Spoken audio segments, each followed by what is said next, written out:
하나님 말씀 함께 보겠습니다. 출애굽기 6장 14절에서 7장 7절까지의 말씀입니다.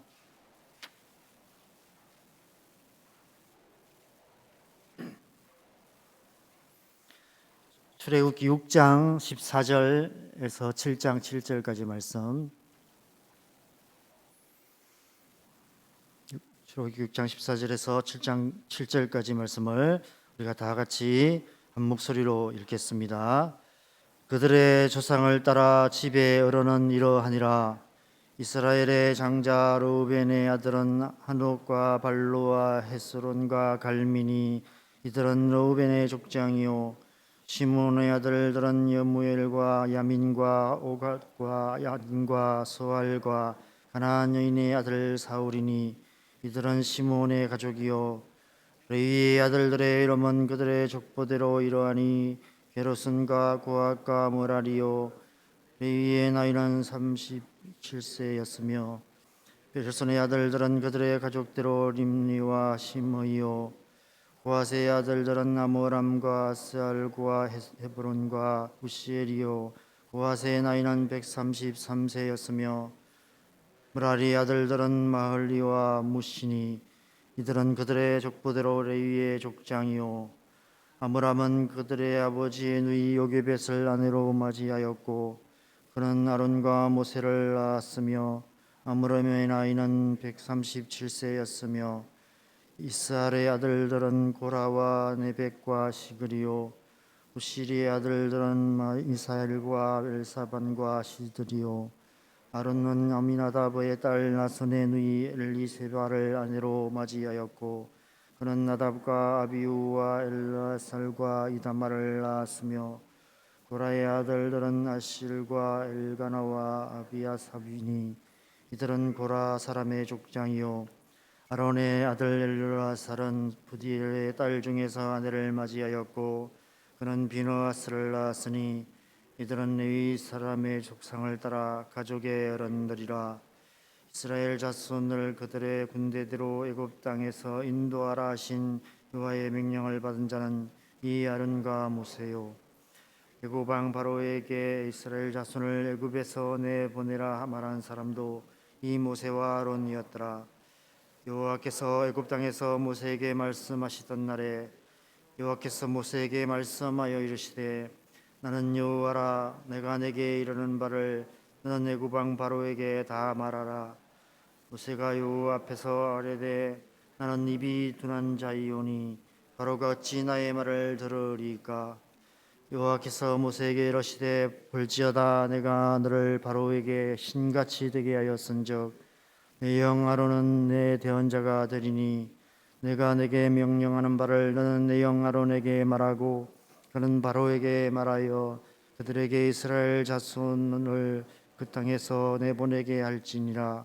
내가 바로의 마음을 완악하게 하고 내 표징과 내 이적을 애굽 땅에서 많이 행할 것이나, 바로가 너희의 말을 듣지 아니할 터인즉 내가 내 손을 애굽에 뻗쳐 여러 큰 심판을 내리고 내 군대 내 백성 이스라엘 자손을 그 땅에서 인도하여 낼지라.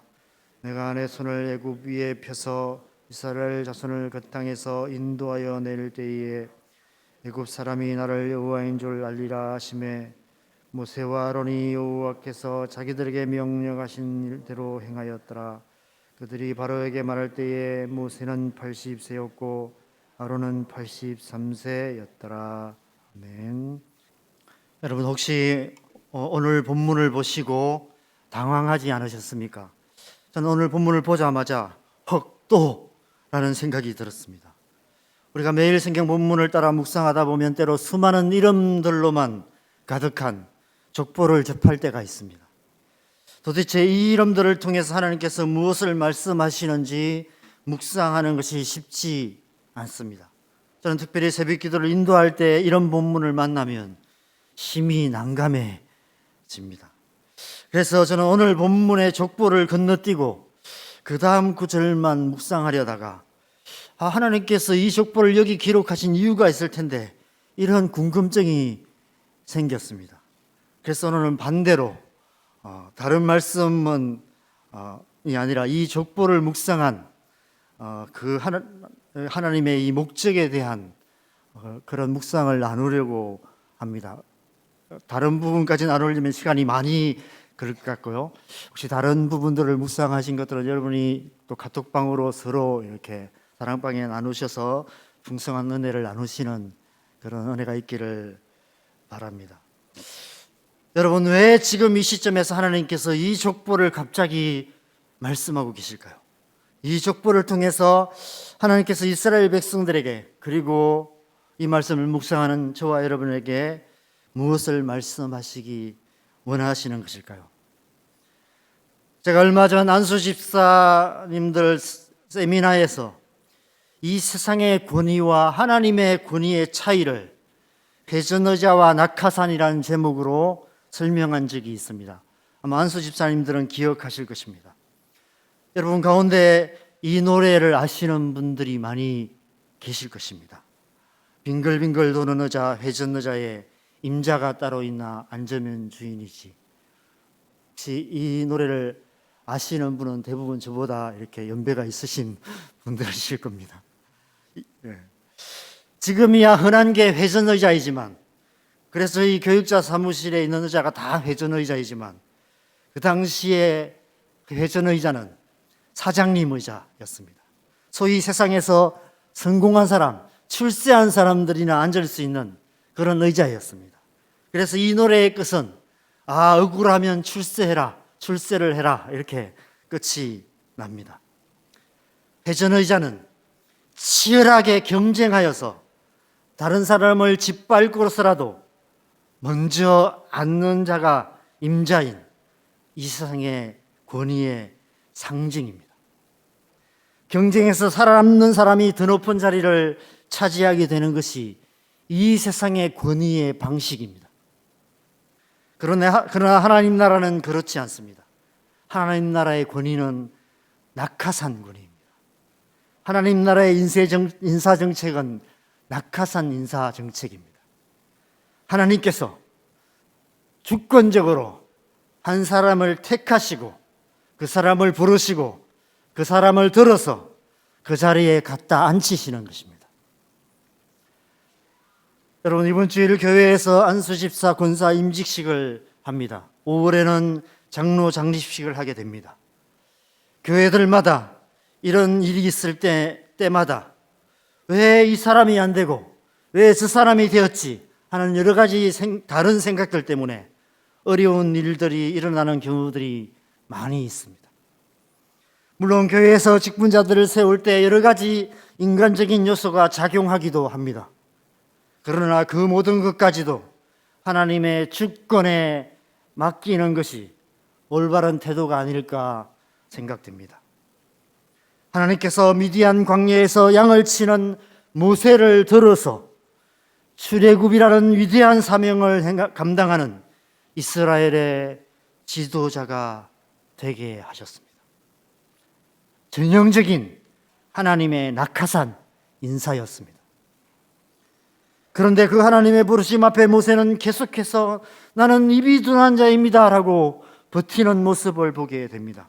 오늘 6장 마지막 30절에도 또 그 소리를 하고 있는 모습을 보게 됩니다.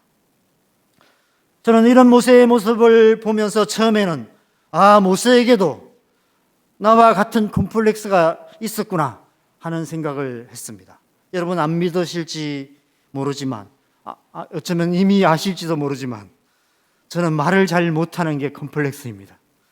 설교 준비하려면 말을 만들고 다듬어서 몇 번이나 원고를 고쳤어야 하고 그렇게 준비를 해도 설교하다 보면 원고를 안 보면 안 되고 원고를 보다가 이게 요즘은 노안까지 와가지고 이게 앞뒤가 안 맞아서 순서를 놓치면 막 당황하고 더듬거리고 그럴 때가 참 많습니다. 그래서 설교 원고 안 보고 일사천리로 막 술술 설교하시는 목사님들 보면 정말 부러울 때가 많습니다. 홈쇼핑의 쇼호스트들이 청산유수로 상품의 장점들을 설명하는 것을 볼 때마다 나는 참 입이 둔한 자구나 이런 생각이 듭니다. 그런데 오늘 말씀을 묵상하다가 모세가 이렇게 말할 수밖에 없는 이유를 새로운 관점에서 생각하게 되었습니다. 여러분, 우리가 아시다시피 모세는 태어났을 때 숨겨서 키웠던 석 달 외에는 히브리인으로 살아본 적이 없습니다. 40년을 애굽인으로 살았습니다. 당연히 애굽말을 썼을 것입니다. 그러다가 미디안 광야로 도망쳐서 또 다른 40년을 미디안 족속으로 살았습니다. 그때는 미디안 말을 썼겠죠. 그 40년 동안 아무도 없는 들에서 누구라 얘기도 할 수 없는 그런 들판에서 양치기로 살면서 그나마 조금 배웠던 히브리어는 물론 애굽말까지도 거의 잊어버렸을 것입니다. 모세가 계속해서 입이 둔한 자라고 말하는 이유는 언변이 뛰어나지 못하다는 의미만이 아니라 히브리어나 애굽어까지도 잘 못한다는 말인지도 모릅니다. 우리가 단기 선교를 가려고 할 때마다, 해외여행 가려고 할 때마다 그 나라 말은커녕 수십 년 배운 영어조차도 못하기 때문에 우리가 그것이 참 두렵게 느껴질 때가 많죠. 심지어 어떤 분은 제가 이전에 고등부 사회 갈 때 교사로 콜링을 했는데 자기는 영어를 잘 못해서 교사를 못하겠대요. 요즘 애들은 영어를 다 잘하는데 자기는 영어를 잘 못해서 고등부 교사와 영어가 무슨 상관이 있냐고 제가 질문한 적도 있습니다. 하나님, 저는 히브리어도 못하고 광야 40년 동안 애굽어도 다 잊어버렸습니다 라고 하소연하고 있는 것이 아닐까, 이런 생각이 들었습니다. 그런 하나님께서 그를 부르실 때 내가 누구간데 라고 말할 수밖에 없었습니다. 그는 애굽인도 미디안인도 아니었지만 그렇다고 히브리인이라고 말할 수도 없었기 때문입니다. 이스라엘 백성들은 어떠했을까요? 80년 동안을 이방인으로 살았던 모세, 히브리어도 어눌해서 아론을 통역사로 써야만 했던 모세, 그런 모세를 하나님께서 갑자기 낙하산 태워서 이스라엘 백성들의 지도자의 자리에 앉히신 것입니다. 백성들이 받아들이기가 쉽지 않았을 것입니다. 그들에게 있어서 모세는 이스라엘의 지도자 자격이 없는 이방인과 다를 바 없었을 것입니다. 그래서 하나님께서 이 족보를 기록하신 것입니다. 이 족보를 기록하신 하나님의 목적은 창세기 15장 말씀과 연결해야만 이해할 수 있습니다. 여러분, 창세기 15장에는 하나님께서 아브라함과 언약을 맺으시는 이야기가 한 장 전체로 기록되어 있습니다. 하나님께서 아브라함에게 하늘의 별과 같이 많은 자손을 주시겠다라고 말씀하시며 반드시 이 땅을 유업으로 주시겠다라고 약속하십니다. 그런데 13절에서 16절의 말씀 보면 너는 반드시 기억하라. 그 전에 내 자손들이 400년 동안 이방에서 객이 것이고 4대 만에 이 땅으로 돌아오게 될 것이다 라고 말씀하셨습니다. 400년을 4대라고 말씀하신 것은 아브라함이 100세에 이삭을 낳은 것을 기준으로 한 세대를 100년으로 계산하셔서 400년 4대 만에 돌아올 것이다 이렇게 말씀하신 것 같습니다. 그런데 오늘 족보를 보면 레위, 고핫, 아므람, 모세까지 4대가 기록되어 있습니다. 물론 그 위에 르우벤, 시므온도 기록하고 있지만 그것은 이 모세가 이 요셉의 세 번째 아이들인 레위의 자손이다 라는 것을 강조하기 위해서 그렇게 기록하는 것 같습니다. 그런데 보면 레위, 고핫, 아므람, 모세의 나이를 기록하고 있는데요, 레위는 137세, 고핫은 133세, 아므람은 137세, 그리고 모세는 오늘 본문 마지막 7장 7절에 그때 모세의 나이 80세로 기록하고 있습니다. 이 나이들을 다 합치면 487년이 됩니다. 그런데 출애굽기 12장 41절에 보면 이스라엘 백성들이 출애굽하는 때가 야곱이 애굽으로 들어간 날로부터 430년이 끝나는 날이었다고 말하고 있습니다. 그런데 이게 기록된 것은 487년이죠. 그렇다면 487년에서 430년을 빼면 57년이 남습니다. 그 57년은 레이가 아버지 야곱과 함께 애굽으로 들어갈 때의 나이를 57세라고 한다면 딱 430년이 되는 것이죠. 그런데 사실 상식적으로 계산하면 이 족보는 의문이 많이 생기는 족보입니다. 이 족보대로라면 레이가 137세에 고앗을 낳아야 하고, 고앗이 133세에 아브람을 낳아야 하고, 아브람이 137세에 모세를 낳아야만 이 족보가 맞는 것입니다. 그래서 상식적으로 생각하면 좀 말이 안 되는 족보입니다. 그런데 하나님께서 이 말씀들을 기록하실 때 때로는 상식적인 차원에서 기록하지 않는 경우도 많이 있습니다. 하나님이 특별히 무언가를 말씀하시기 위해서 족보들을 기록하실 때가 많이 있습니다. 그래서 좀 논리적으로 안 맞는 경우도 많이 있는 것 같습니다. 왜 이렇게 기록하셨을까요? 하나님께서 이 이상한 족보를 통해서 이스라엘 백성들에게 어떤 특별한 것을 말씀하기 원하시기 때문입니다. 하나님께서는 이 족보를 통해 모세가 바로 창세기 15장의 아브라함의 언약을 성취하기 위해서 하나님께서 직접 택하시고 하나님께서 보내시고 하나님께서 세우신 하나님의 사람이라는 사실을 확정시켜 주시기 위해서라는 것입니다.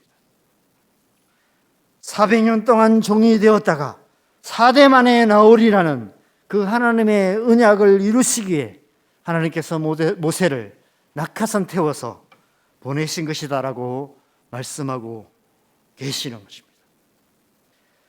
지도자로서 모세의 정통성을 이스라엘 백성들에게, 아니 그 누구보다도 모세 자신에게 분명하게 확신시켜 주시기 위해서 이 족보를 기록하고 계시는 것입니다. 하나님께서 우리를 직분자로 세우신 이유도 분명히 있는 것입니다. 다른 사람들이 뭐라 해도, 세상 사람들이 뭐라 해도, 내가 아는 사람들이 뭐라고 말해도 하나님은 하나님만의 특별한 이유를 가지시고 그 사람들을, 그리고 우리들을 직분자로 세워주시는 줄 믿습니다. 하나님의 말씀 안에서 확신을 가지시고 하나님이 나를 세우셨다는 확신을 가지시고 내게 주신 직분을 잘 감당해 가시는 저와 여러분 되셨으면 좋겠습니다. 여러분, 모세만이 아니라 성경의 대부분의 지도자들을 세우시는 하나님의 방식은 낙하산 인사였습니다. 하나님께서 지명하여 부르셔서 그 자리에 세우시는 것입니다. 하나님의 낙하산 인사의 대표적인 케이스가 바로 예수님입니다. 여러분, 이 세상은 치열한 경쟁, 심지어 전쟁을 통해서 이 세상을 다 이기고 세상을 정복한 자가 온 세상의 왕이 되는 그런 세상입니다. 그런데 하나님께서 하나님의 아들을 예수님을 낙하산 태우셔서 온 세상의 왕으로 이 세상에 보내셨습니다. 그리고 도리어 십자가에 죽기까지 복종하시는 것을 통해서 모든 이름 위에 뛰어난 이름을 얻게 하셨습니다. 그것은 우리도 마찬가지입니다. 저와 여러분도 모두 예수님을 믿음으로 거듭나서 하나님 나라의 백성이 된 사람들입니다. 예수님과 함께 하늘의 안전자가 되었습니다. 그런데 하나님께서 저와 여러분을 낙하산 태워서 이 땅에 보내시고 우리에게 섬기는 직분을 주셨습니다. 그 직분을 통해서 하나님의 언약, 하나님의 말씀, 하나님의 뜻을 이 땅 가운데 이루어가는 사명자로 우리를 세우신 것입니다. 그래서 우리는 그 맡은 바 직분에 죽기까지 충성해야 합니다. 예수님께서 십자가에 죽기까지 복종하시고 내가 온 것은 섬김을 받으려 함이 아니라 섬기려 하고 많은 사람의 대속물로 주려 합니다.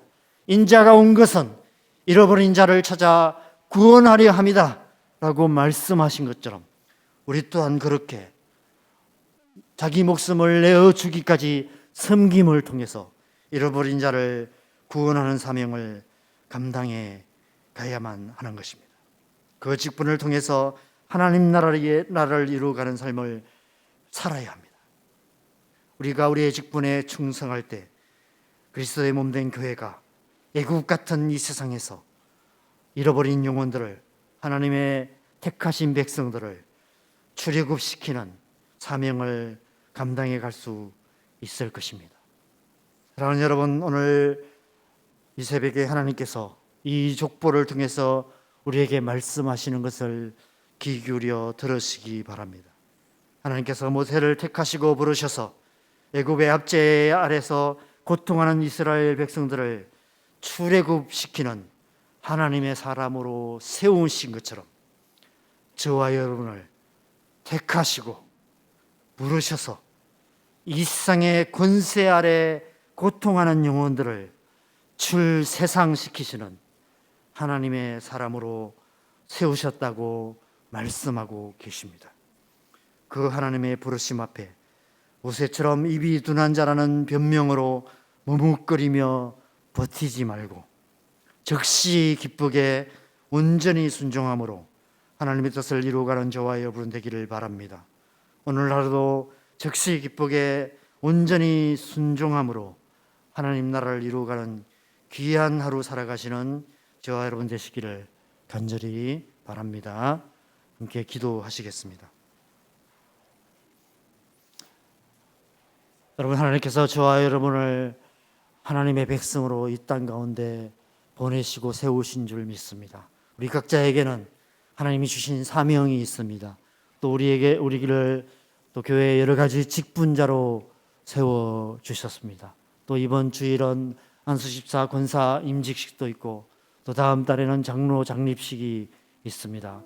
이 모든 것을 위해서 우리가 기도하십시다. 하나님 우리에게 주신 직분, 하나님이 주신 직분으로 알고 충성되게 섬기는 자 되게 하여 주시고 또 새롭게 임직하는 이 임직자들이 이 직분이 하나님이 주신 직분인 것을 믿고 누가 뭐라고 말해도 하나님이 나를 세우셨다는 확신을 가지고 꿋꿋이 이 사명 잘 감당하는 직분자들 되게 하여 주시옵소서. 이 시간 함께 기도했으면 좋겠습니다. 기도하시겠습니다.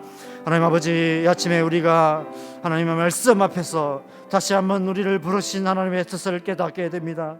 하나님 우리를 택하시고 부르셔서 이 세상의 권세 아래 고통하는 영혼들을 주님 구원하시는 사명을 감당하기